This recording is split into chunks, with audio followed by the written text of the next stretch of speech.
পরমার মা সুদীপাকে বলে, তোমাকে এই লকেটটা কে দিয়েছে? সুদীপা বলে, এটা আমার বাবা দিয়েছে। তখনই পরমার বাবা হঠাৎ করে অসুস্থ হয়ে নিচে পড়ে গেলে সবাই চিন্তায় পড়ে যায়।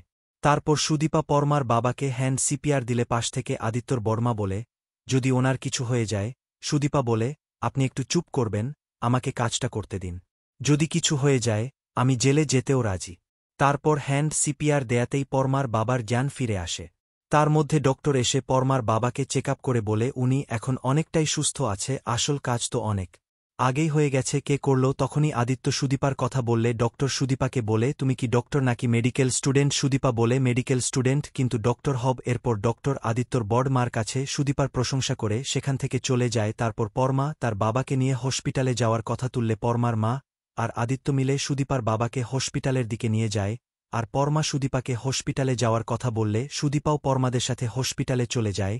আর এই সমস্ত কিছু আড়াল থেকে কোনো দেখতে থাকে। এরপর ডক্টর সবার সামনে বলে, উনি এখন অনেকটাই সুস্থ আছে, আপনারা ওনাকে বাড়িতে নিয়ে যেতে পারেন। তারপর পরমা তার বাবাকে বলে, তোমাকে সুদীপা বাঁচিয়েছে, ওকে ডাকবো? পরমার বাবা বলে, না থাক। এ কথা শুনে সুদীপা বাইরে আসলে আদিত্য বলে, চলো তোমাকে বাড়িতে ছেড়ে দিই। সুদীপা বলে, আমি একা চলে যেতে পারব, আপনি এদিকটা সামলান। এরপর সুদীপা বাড়িতে ফিরে এসে আদিত্যর বড়মার কাছে ক্ষমা চাইলে আদিত্যর বড় মা সুদীপাকে কথা শুনিয়ে দেয়।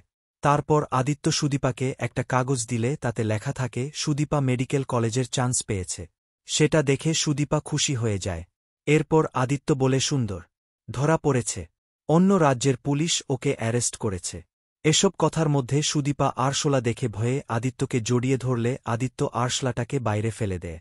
তারপর সুদীপা বলে, আপনাদের বাড়িতে আরশোলা আছে, তাহলে আমি এখানে থাকব না। আমি ভয় পেতাম বলে বাবা বাড়িতে একটাও আরশোলা থাকতে দিত না। আদিত্য বলে, ঠিক আছে, আমি ওষুধ দিয়ে দেব। এই নিয়ে তারা হাসাহাসি করতে থাকে। আর বাইরে থেকে পরমা সবটা শুনতে পেয়ে ঘরে এসে মনের দুঃখে গান গাইতে থাকে। সেই গান শুনে সুদীপা বলে, পরমা গাইছে। আদিত্য বলে, আপনি শুয়ে পড়ুন। সুদীপা প্রথমে খাটে শুতে না চাইলে আদিত্য খাটের মাঝে বালিশ রেখে সুদীপাকে শুয়ে পড়তে বলে আর নিজেও শুয়ে পড়ে।